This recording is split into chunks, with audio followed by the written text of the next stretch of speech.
अब बेप्रभा जी ने ऐसा देखा, उन्होंने बोला स्टेज फलां जगह लगानी है तो फलां जगह।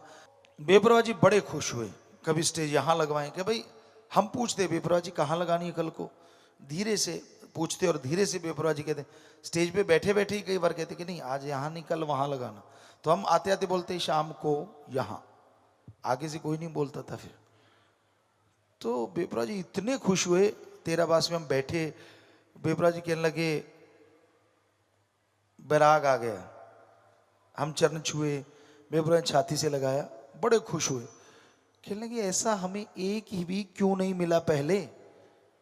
तो हमने अर्ज करी सतगुरु हम तो थे ना, आप हमें पहले बुला लेते।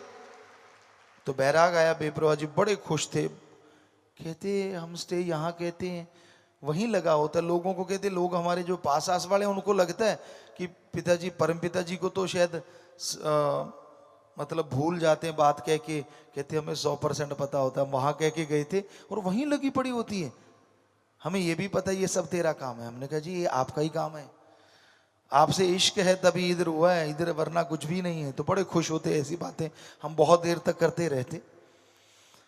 और बेप्रभा जी कहने लगे नहीं ये सच है। तो हमने कहा पहले बुला लेते ना, कहते नहीं पहले दूसरा काम भी लेना था, बच्चे भी तो पैदा करने थे, वो भी जरूरी था। तो बेप्रभा जी के साथ ऐसी ही बातें होती थी। एक तब कविराज जो होते थे ना, वो शब्द गाते थे और इतना लटका देते थे। बेप्रभा जी स्टेज पे बैठ के हमें सबसे पहले हमें याद आता है, बेप्रभा जी ने स्टेज पे बैठे बैठे हमसे बात ही ये की थी, कहती ये रबड़ होती तो टूट जाती, इतना लटका दिया शब्द, और ढोलकी वाला और थपक थप थप थपक, कहते इससे कम कैसे बजाएगा ये। तो फिर हमने उन ढोलकी मास्टरों को बुलाया, अरे बीट डबल भी होती है और सिंगल भी होती है, उसी पे डबल बजा सकते हो उसी पे सिंगल, तो डबल क्यों नहीं बजाते।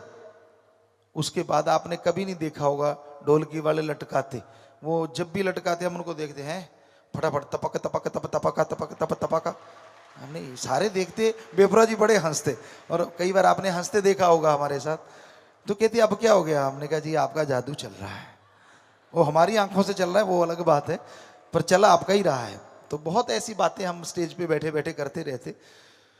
तो ये उनका रहमो करम, मुरीद को ऐसा होना चाहिए। परम पिताजी ने शरेआम बोला, आज तो टाइम ही नहीं है, जरा सी बात किसी को कह दो उसकी पूंछ टेढ़ी हो जाती। टेढ़ी का मतलब होता है अलग ही दिखने लग जाता है।